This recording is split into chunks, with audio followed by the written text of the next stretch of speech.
이거는 개인적 일지겸 한 말씀 드리려고 하는데, 그, 오늘 그 가격이 아까 얼마까지 갔노? 2179, 뭐, 여기까지 아까 갔었죠.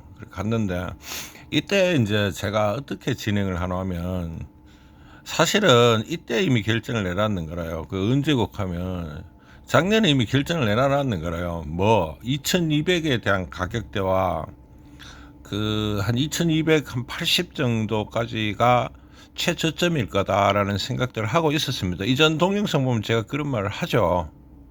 거의 그거하고 멈췄잖아.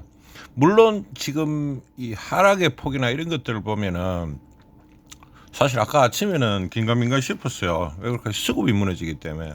그러니까 자 이제 첫 번째 측면이 뭐가면 2180이라는 가격은 작년에 이미 결정된 가격이었어요. 그러니까 예언을 하고 있는 가격이 일부 있다 하는 거. 그거 알아들으시겠어요? 그게 있어야 돼요. 그렇지만은 또 아침장에서는 굉장히 그림이 안 좋은 그림이 나와. 그것을 이제 결정을 내려야 돼요. 인버스를 팔려면은 인버스 파는 게 레버스 하는 거랑 똑같죠. 제가 오늘 성공했습니다. 아침에 한 판 성공했는데 그럴 때 이제 결정을 내려야 되는 게 내려가는 폭을 보면 더 내려갈 거고 또 2180이라는 가격은 제가 결정을 했는 거고 그게 이제 순간 판단하는데 시간이 얼마가 필요하노 하면 한 5분 10분 내로 판단해내야 돼요. 오래 걸리면 안 되죠. 이제는 이제 판단하기가 조금 더 나아졌는 겁니다. 근데 아직까지 2200을 무너뜨릴 가능성도 얼마든지 있어요. 이 그래프상을 보면 알아들으시겠습니까?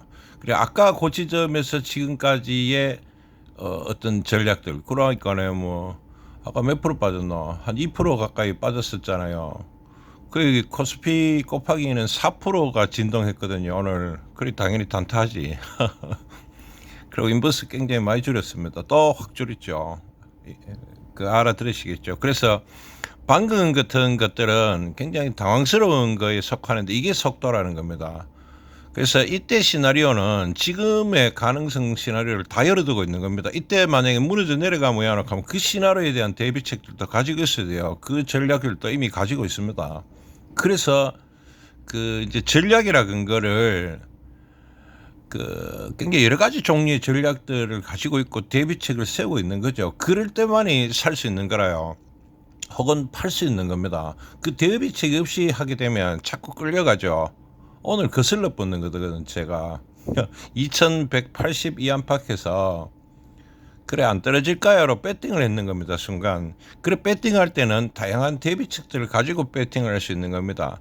그래서 그런 기법들은 또 가겠죠 누가. 그 기법이 뭡니까 이래 묻는 분인데 죄송한데 그래 질문하시면 안 돼요. 그 기법이 그래 간단한 거 같으면 뭐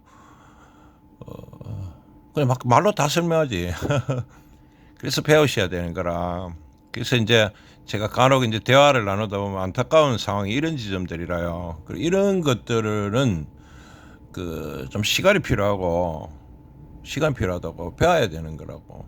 그렇습니다. 오늘 걸 요약하면 이렇습니다. 턴은 그 2180에 대한 예측들을 이미 작년에 하고 있었다. 그리고 그 가격대가 오면 어떻게 하리라는 시나리오를 한 3가지 정도로 이미 세우고 있었다. 그 시나리오 중에서 아침에 그 시나리오에 대한 선택들은 이미 다 가지고 있었는 거고 그 시나리오 중에 한 가지를 제가 배팅을 했는 겁니다. 아예 뭐 어떻게 하냐고요. 그럼 다시 시나리오 수정이 필요하겠지. 배팅을 했는데 어쨌든 맞았어요 제가. 아 기분 좋아. 그 여러분들 요 이야기를 들으면서 하는 말이 기법은 시간이 좀 더 필요하고 누가 전에 속도에 대해서 물으시던데 제가 이 결정을 하는데 여러 가지 시나리오를 세워놓고 그 시나리오 중에 한 가지를 선택하는데 걸리는 시간이 한 5분 미만입니다. 그게 감이거든. 감이 아니고 그때 분석들을 하는 거지. 순간 이게 왜 이래 됐는지에 대한 분석들을 순간 해내는 겁니다. 5분 내로. 알아들으시겠어요? 그런 거를 이제 좀 배우셔야 되는 거지. 그래서 제가 이제 그 대화를 나누다 보면은 이거는 말로 들어서는 잘 모르죠. 무슨 이야기 하고 있노 지금. 예, 셌습니다. 어쨌든 간에 제가 했던 전략은 이렇습니다. 2180 안팎의 수치를 이미 이 앞전에도 계속 그런 말을 해요. 2% 정도의 추가 하락이 있을 수 있을 것이다 라는 이야기들을 하고 있죠. 많으면 4%라고 보고 있었어요. 그 이야기를 동영상에 작년 끝에 이미 올리셨죠. 그러고 그 시나리오, 지금도 물론 주식은 2,000또 갖다 박을 수도 있겠죠. 그럼 그때 시나리오를 하면 되겠지. 모르겠습니다. 어쨌든 주식은 2,180에 가는 거를 이미 그 작년에 예측하고 있었다 하는 거. 그리고 거기에 대한 시나리오를 한 3가지 정도 넣어놓고 그 시나리오 중에서 객관식이지 한 개를 선택했다 하는 거. 이 시나리오는 지금 유효하냐고? 예, 지금만 유효한 겁니다. 앞으로는 이 시나리오가 안 되죠. 그래서 이 시나리오를 배운다고 또 되는 건 아니다, 그런 말입니다. 그냥 한 게임 하고 나갔고 잠시 좀 이제 여유가 오네요. 막 순간 막 바박바박거리가 정신 한 개도 없었다. 머리 아팠어요. 하여튼 오늘 성공해가 기분 좋아요. 그냥 일찍고 대충 참고해서 끝.